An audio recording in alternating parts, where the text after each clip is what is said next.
नमस्कार प्यारे साथियों, कैसे हैं आप सब। उम्मीद है आप ठीक होंगे। और आज हम जो संस्कृत ऑप्शनल है उसका नेक्स्ट टॉपिक है रघुवंशम, जो कि हमारे पेपर सेकंड का इम्पोर्टेंट एस्पेक्ट्स बन जाता है। इसमें से श्लोक जो कि 15 नंबर का क्वेश्चन आता है, श्लोक की उसकी 100% व्याख्या, उसकी व्याख्या करनी पड़ती है। वहीं इसमें से कुछ क्वेश्चन भी आते हैं, तो उनकी भी हम आज आपसे जानकारी देंगे। तो ये यूपीएससी का सेकंड पार्ट, जो कि कहीं ना कहीं 30 नंबर से ऊपर नंबर आने की संभावना होती है, जो कि 40 नंबर का क्वेश्चन होते हैं इसमें। तो ये काफी ज्यादा इंपॉर्टेंट सेगमेंट्स बन जाता है हमारे लिए। जैसे कि कोई भी अ, महाकाव्य है, गीतिकाव्य है, जैसे कि ये कालिदास द्वारा रचित हमारा जो रघुवंश महाकाव्य है, इसमें आप जैसे कि आप सबसे पहले क्या है कि आपको व्याख्या बोलेगा। व्याख्या का मतलब ये नहीं है कि आप उसकी संदर्भ व्याख्या कर रहे हो, कि आप संदर्भ लिख रहे हो, फिर उसमें प्रसंग लिख रहे हो, फिर आप व्याख्या कर रहे हो। नहीं, आपको संदर्भ भी उसी में डालना है, प्रसंग भी उसी में डालना है, और व्याख्या भी उसी करनी है। और जैसे संदर्भ में आप जैसे कहोगे कि यह श्लोक महाकवि कालिदास द्वारा विरचित रघुवंशम के प्रथम सर्ग से लिया गया है। अब इसमें क्या है, पहला श्लोक किसी भी महाकाव्य को शुरू करने से पहले मंगलाचरण होता है। अब मंगलाचरण का अर्थ यहाँ पे यह है कि इस श्लोक में, यानी कि जो इष्ट देव होता है महाकाव्य को शुरू करने से पहले किसी भी कवि के द्वारा, तो अपने इष्ट देव यानी अपने ईश्वर की प्रार्थना की जाती है। उस ईश्वर की प्रार्थना को यहाँ पे दर्शाया गया है। तो इसमें वागर्थ विव संपर्कतौ वागर्थ प्रतिपत्ते, वागर्थ विव संपर्कतौ वागर्थ प्रतिपत्ते, जगत पितरौ वंदे पार्वती परमेश्वर। वागर्थ विव यानी वागर्थ विव यानी वाणी और अर्थ के स्वामी, इवन इसके समान, वाणी और अर्थ के स्वामी के समान, संपर्कतौ वागर्थ प्रतिपत्ते, ऐसे वाणी और अर्थ के स्वामी और वाणी और अर्थ के पितामह या पिता, या फिर वाणी और अर्थ के क्या है, जिसमें कहने का अर्थ यह है कि वाणी और अर्थ के स्वामी, या फिर ज्ञान के निमित्त शब्द और शब्दार्थ की तरह मिले हुए जगत के माता पिता। वागर्थ प्रतिपत्ति यानी जिसमें वाणी और अर्थ के प्रतिपत्ति हो, उसके अंदर उसी में मिले हों, यानी कि निमित्त ज्ञान का संसार जिसी के अंदर मिला हो, वो जगत के पिता। जगत पितराउ वंदे पार्वती परमेश्वर, उन जगत के पिता यानी माता पिता पार्वती परमेश्वर को कालिदास जी बोलते हैं कि मैं प्रणाम करता हूँ। तो ये हो गया यहाँ पे, क्या हो गया यहाँ पे, ये मंगलचरण हो गया। मंगलचरण के बाद में यानी कि आप इसको 100% व्याख्या करोगे कि यह श्लोक महाकवि कालिदास जी द्वारा विरचित और रघुवंश महाकाव्य के प्रथम सर्ग से लिया गया। इसमें जो किसी भी महाकाव्य शुरू करने से पहले किसी भी कवि के द्वारा एक मंगलचरण होता है, जिसमें कवि के द्वारा किसी अपने देव विशेष की स्तुति की जाती है, तो उसके विषय में यहाँ पे बताया गया है। तो आप ऐसे करके फिर उसकी श्लोक है उसकी व्याख्या कर देंगे। तो ये आपका क्वेश्चन तैयार हो गया। और इसमें आपकी जो नंबर है यानी 20 नंबर है, उसमें से 18 नंबर आने की पूर्ण पूर्ण संभावना होती है।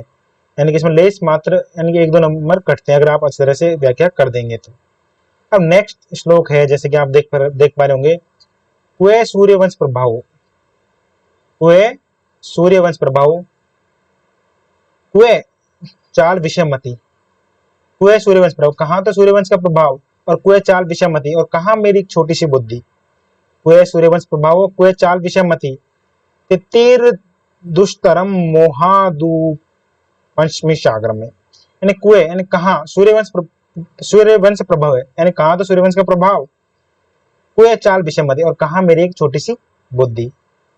कुए सूर्यवंश प्रभाव है, कुए मम चाल विषमति, कहाँ सूर्यवंश का प्रभाव और कहाँ छोटी सी मेरी बुद्धि। चाल विषमति, चाल पे छोटी सी, विषय यानी किसी विषय विशेष के बारे में, विषमति यानी मेरी बुद्धि, छोटी सी मेरी बुद्धि।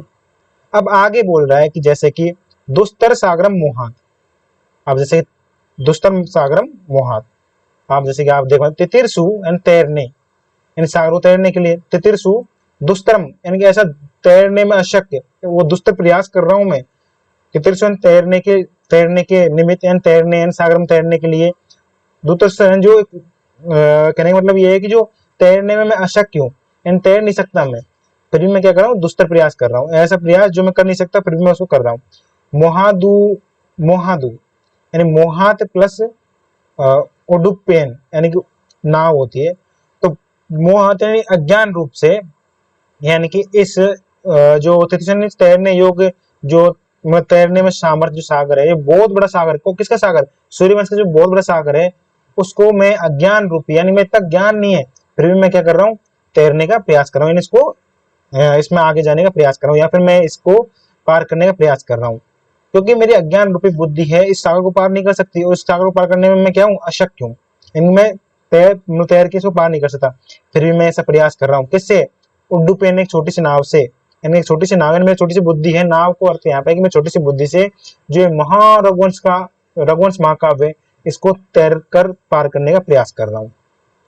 तो कहाँ सूर्यवंश का प्रभाव, कहाँ मेरी छोटी सी बुद्धि, ऐसा महाकवि कालिदास कह रहे हैं।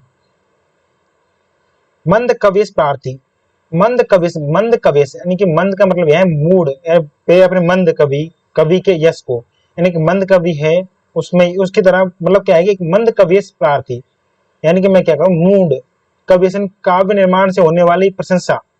कवि का यश किससे होता है? काव्य निर्माण से होगा। कवि का जो मान लो कोई कवि है उसको यश की प्राप्ति किससे होगी? अच्छी कविताएं लिखेगा या फिर अच्छी श्लोक लिखेगा या फिर किसी महाकाव्य का निर्माण करेगा।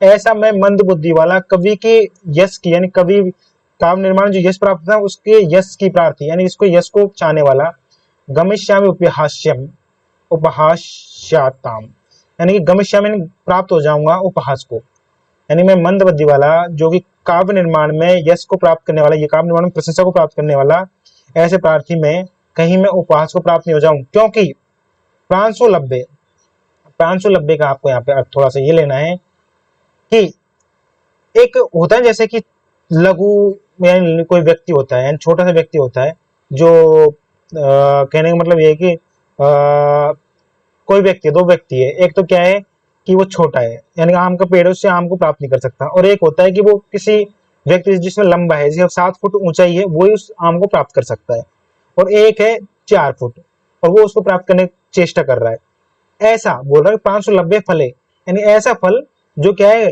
लब्ध योग्य लभम, यानी मैं छोटा सा हूं, कहने का मतलब ये है कि मैं इस फल को प्राप्त नहीं कर सकता, यानी इसको मैं छू नहीं सकता इस फल को।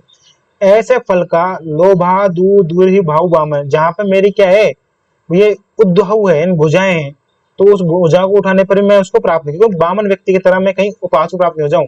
यानी कि कवि कहने का मतलब यह है कि मंद कवि वाला मैं, जो काव्य निर्माण की इच्छा रखने वाला, जो काव्य निर्माण से यानी कि मैं उपहास को प्राप्त नहीं हो जाऊं, क्योंकि मैं काव्य निर्माण में यश को प्राप्ति, मतलब यश की प्राप्ति चाहता हूँ, यश की प्राप्ति की अनुशंसा करना चाहता हूँ, मैं अपनी आकांक्षा रखता हूँ कि मैं यश को प्राप्त हो जाऊं। पर एक 5 जो बोना व्यक्ति है जिसको सिर्फ फल को प्राप्त करना चाहता है, और वो छोटी बाह होने के कारण वो हंसी का पात्र हो जाता है, क्योंकि उस फल को सिर्फ एक जिसकी लंबाई विशेष हो, यानी लंबा ज्यादा हो, वही प्राप्त कर सकता है।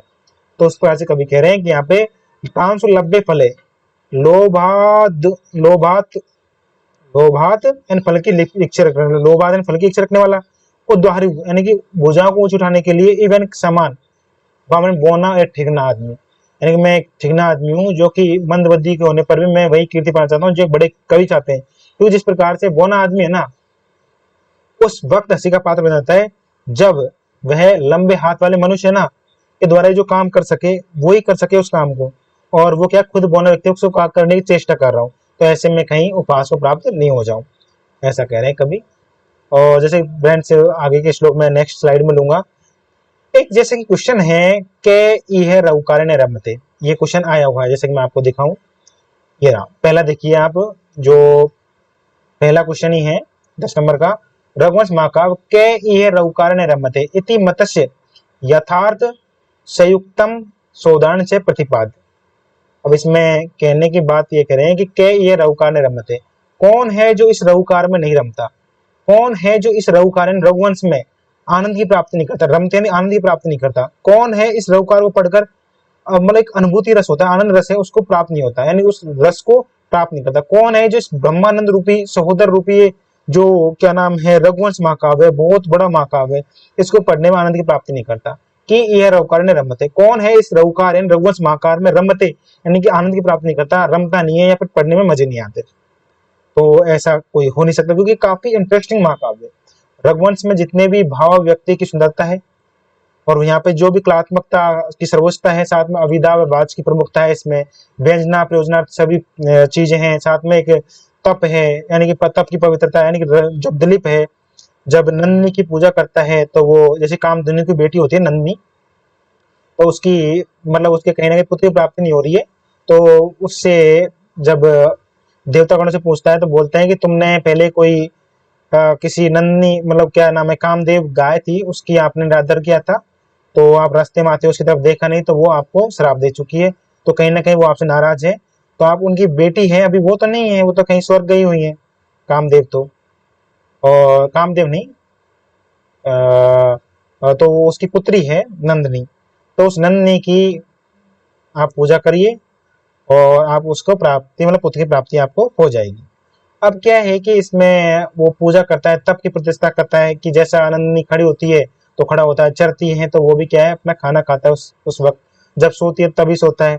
तो हमेशा उसकी ऐसी तपस्या करता है कि बिना किसी लाभ के पवित्रता से युक्त, यानी कि तप भी ऐसा होना चाहिए जिसमें कोई लाभ नहीं देखा जा सके। यानी कि मान लो उससे ये कहा गया कि, मतलब उससे ये तो कहा गया आप सेवा करो, पर वो ऐसी सेवा कर रहा था कि उससे कोई लाभ की प्राप्ति नहीं थी उस नंदिनी से, सिर्फ उसके तप में वो आसक्त था कि हाँ मैं कहीं ना कहीं इसके तप में, यानी इसकी सेवा करने में, नंदिनी की सेवा में कोई छूट नहीं रहे, क्योंकि नंदिनी है वो उस टाइम पे गर्भ से थी, यानी कि नंदिनी के बच रहा था पेट में, तो उसका भी वो कहीं ना कहीं वर्णन है।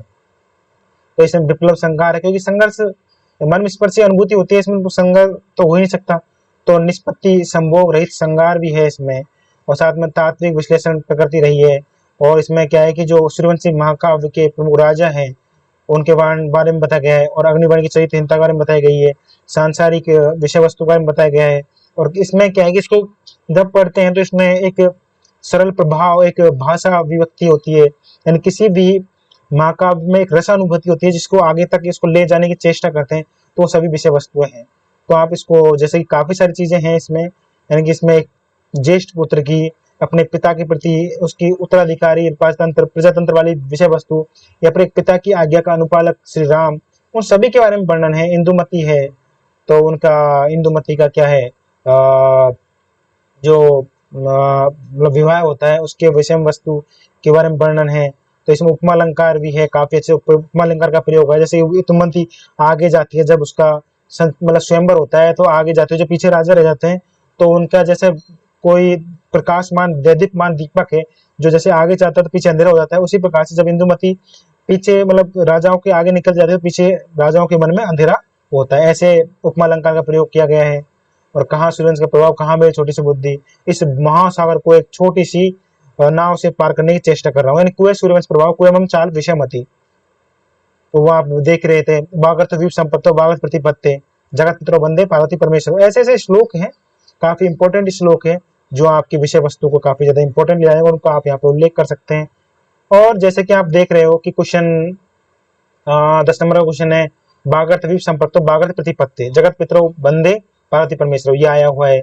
ऐसे एक नहीं दो दो श्लोक आते हैं, एक ही नहीं, काफी सारे श्लोक आए हैं कि कुएं सूर्यवंश प्रभाव है, कुएं चाल विषयमती तिथे दूसरम महोपूर्ण सागरम, और ये दोनों श्लोक एक साथ आए भी हैं 2017 में, तो वो उसकी स्लाइड मेरे पास है नहीं अभी, तो वो दो क्वेश्चन भी आए हुए हैं।